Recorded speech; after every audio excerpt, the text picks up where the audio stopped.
Hello， 大家好 ，Gemini 老師同大家分享一下呢點樣去維持主任同埋輕輕鬆鬆做主任喎。第一呢，對我嚟講，我喺15年前嘅經驗呢，就係意外產品啦。我好記得有一次 Pauline 老師打電話俾我 ，Gemini 你要翻嚟上堂啦。我話我唔翻得唔得啊？跟住Pauline 老師就話啦，唔翻嚟都要學用啲產品啦。咁我就翻咗去聽飛鷹計劃啦。睇完之後咧，老師教5個基本步裏邊，第一個就叫熱愛產品。咁咧，其實我參加咗 New Skin 好成1-2個月都冇參加訓練啦。咁我翻到屋企咧就火滾啦，見到袋產品，因為好大袋好多嘢嘛。New Skin 想當年5000幾蚊買咗1.0嘅產品，你話係咪好多咧？咁啊火滾到係咩咧？日用夜用，日用夜用啦。點知真係咧用到產品講説話，有好多朋友問我：喂，點解你皮膚好咗嘅？我心諗啲嘢真係 work 㗎。咁就慢慢咧，就咁樣散啲產品出去，散啲產品去，慢慢即係將啲用家網絡建構咗出嚟啦。咁咧我就覺得咧，即係熱愛產品係真係好重要咯。所以今時今日嘅我，早晚一定敷面膜，隔日一定用 SPA 機。耶！第二個咧就係ARO 咧對我嚟講咧又愛又恨啊！咁啊，想當年我哋咧做主任咧唔係咁簡單嘅事嚟嘅，要完成7500分啦，比大家而家多1500分啦，仲要咧一定要有18個 ARO 先至係叫做主任喎。如果你有10000分，你冇18個嘅 ARO， 對唔住，你都唔係主任。所以咧，我懵懵懂懂咁樣咧，傻下咧，拖咗4個月。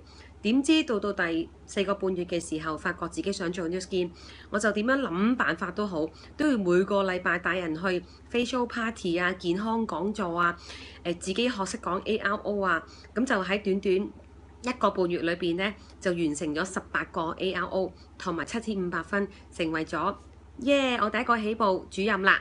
咁第3個咧最緊要咧就係列名單。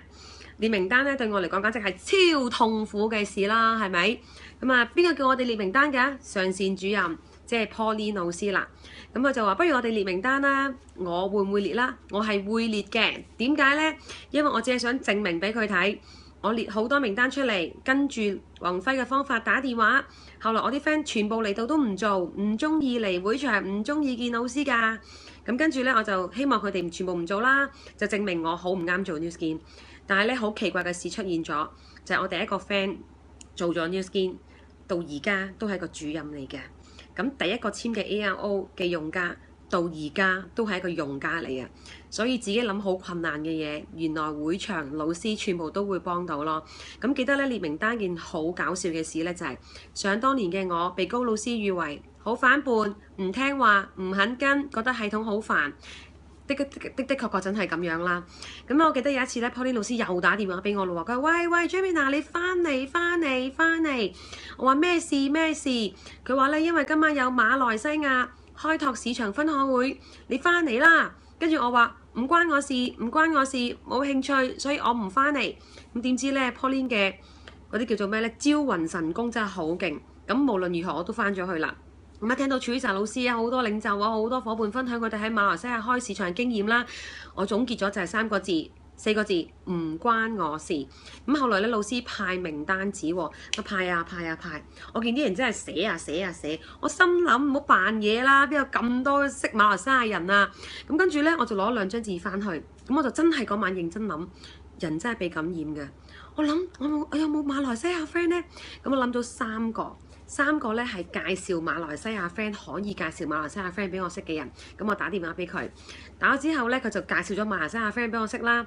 所以咧，我喺 New Skin 裏邊咧，第一個海外市場就係馬來西亞市場啦。咁短喺半年裏邊咧，我成個馬來西亞組織咧出咗8位主任，接近有50個 membership。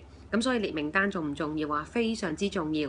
咁到15年今日嘅我，無論係 Expo 覺得自己狀態唔係咁好，覺得自己有時唔係好 work 嘅時候呢，下一步就係列名單，打電話。咁所以呢，其實條路都係咁走過嚟嘅咋。我講個消息俾大家聽啊！想當年我個上線老師 Pauline 好勁㗎，佢2個禮拜簽咗3個 LOI， 其中之一個係我。佢哋開咗個盤口就話啦，嗰個 Gemini 一定係最快走嗰個，一定係做得最唔長嗰個。你會見到我今日仲喺度啊，就好簡單，紮實基本功，熱愛產品，建立消費圈 ARO 同埋列名單啊，好簡單，開開心心做 Nu Skin 就可以成為100萬美元名人，幫咗好多人成功㗎喇，各位努力啊，耶！